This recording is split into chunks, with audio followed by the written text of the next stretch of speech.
అసలు విజయమంటే ఏంటి? మన జీవితంలో మనం ఎంత సంతృప్తిగా ఉన్నామో నిజంగా కొలవగలమా?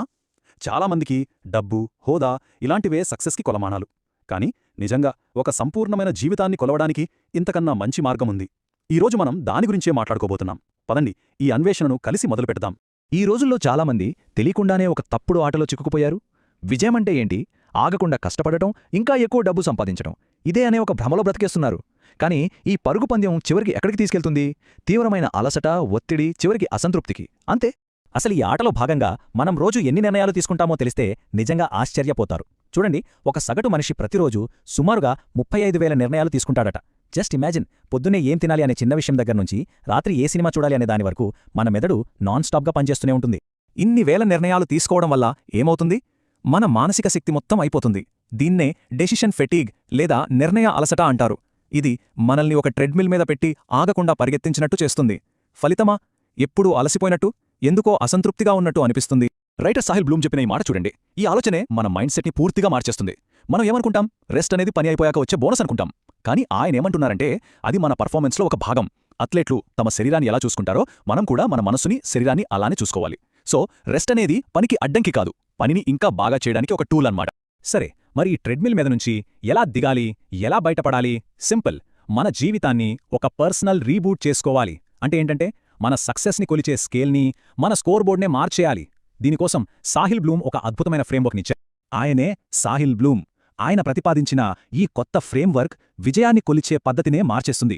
దీని పేరు 5 రకాల సంపదలు.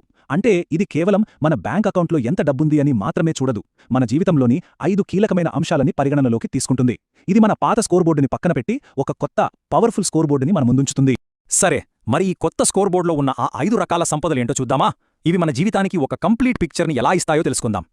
ఆ 5 రకాల సంపదలు ఇవిగోండి: ఆర్థిక సంపద, మానసిక సంపద, శారీరక సంపద, సామాజిక సంపద మరియు సమయ సంపద. ఇక్కడ ఒక ముఖ్యమైన విషయం ఏంటంటే ఇవన్నీ వేర్వేరు కాదు, ఒకదానితో ఒకటి ముడిపడి ఉంటాయి. ఒకటి పెరిగితే దాని ప్రభావం మిగతా వాటి మీద కూడా ఉంటుంది. సరే, ఇప్పుడు ఒక్కొక్క దాని గురించి వివరంగా చూద్దాం. మొదటగా ఫైనాన్షియల్ వెల్త్ అంటే ఆర్థిక సంపద. చాలామంది అడిగే ప్రశ్నేంటి? నాకు ఎంత డబ్బు కావాలి అని. కానీ ఇది కరెక్ట్ ప్రశ్న కాదు. అడగాల్సిన అసలైన ప్రశ్న, ఆ డబ్బు దేనికోసం?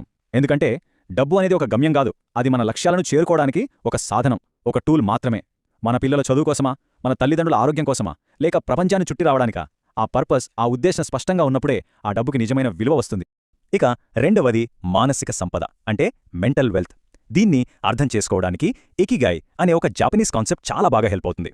సింపుల్గా చెప్పాలంటే ఇకిగాయ్ అంటే మన జీవిత పరమార్థం. అంటే మనకు నచ్చిన పని, మనం బాగా చేయగలిగే పని, ప్రపంచానికి అవసరమైన పని, ఇంకా మనకు డబ్బు సంపాదించి పెట్టే పని. ఈ 4 ఎక్కడైతే కలుస్తాయో అదే మన ఇకిగాయ్. అది దొరికినప్పుడే మనకు నిజమైన మానసిక శాంతి, సంతృప్తి దొరుకుతాయి.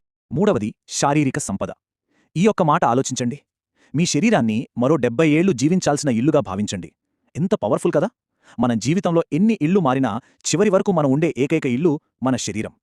సో ఆ ఇంటిని ఆరోగ్యంగా, బలంగా ఉంచుకోవడం మన బాధ్యత. ఇది ఒక లాంగ్ టర్మ్ ఇన్వెస్ట్మెంట్. దీనిమీద వచ్చే రిటర్న్స్ వెలకట్టలేనివి.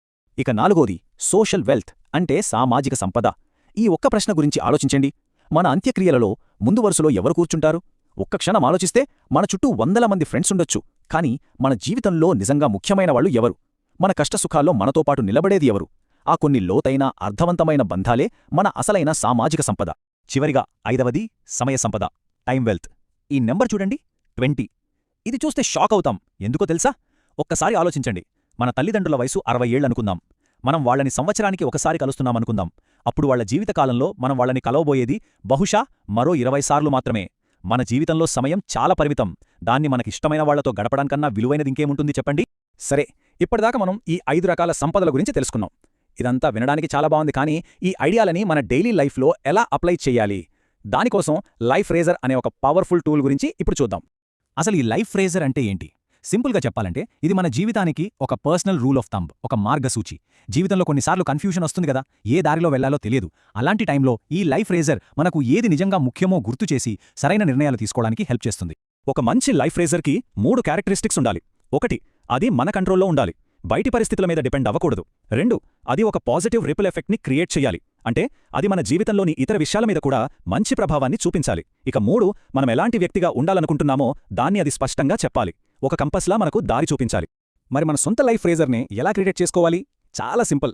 నేను అలాంటి వ్యక్తిని, ఎవరైతే అనే ఒక వాక్యాన్ని మొదలుపెట్టి దాన్ని పూర్తి చేయాలి.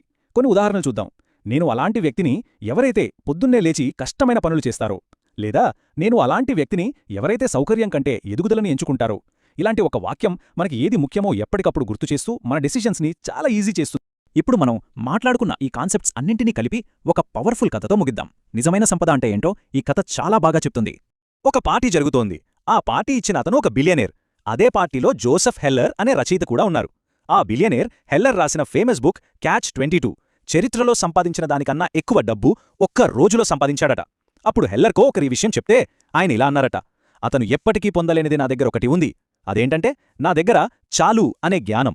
చూడండి ఈ కథలో ఎంత లోతైన అర్థముందో. నిజమైన సంపద అంటే ఎప్పుడూ ఇంకా కావాలి అని పరిగెత్తడం కాదు, నాకు ఇది చాలు అని తెలుసుకోవడం. ఆ సంతృప్తిని మనమే నిర్వచించుకోవడమే అసలైన విజయం. చివరిగా ఈ మాట చూడండి, జీవితం వేగం గురించి కాదు, దిశ గురించి. మనం ఇప్పటిదాకా మాట్లాడుకున్నదంతా ఇదే. గమ్యం తెలియకుండా ఎంత ఫాస్ట్గా పరిగెత్తినా ఉపయోగమేముంది? సరైన డైరెక్షన్లో ఒక క్లియర్ పర్పస్తో ప్రయాణించడమే ముఖ్యం. సో చివరిగా ఈ ఒక్క ప్రశ్నతో ముగిద్దాం. మన జీవితంలో మన నిజమైన ఉత్తర దిక్కు, మన ట్రూ నార్త్ ఏది? ఈ 5 రకాల సంపదలను బ్యాలెన్స్ చేసుకుంటూ, మన లైఫ్ రేజర్ సహాయంతో మనకు ఏది ముఖ్యమో గుర్తు చేసుకుంటూ, మన చాలుని మనమే నిర్వచించుకోవడం, ఇదే ఆ దిశను కనుగొనడానికి మార్గం. మరి మన ప్రయాణం ఏ దిశలో సాగుతోంది? ఒక్కసారి ఆలోచించుకుందాం.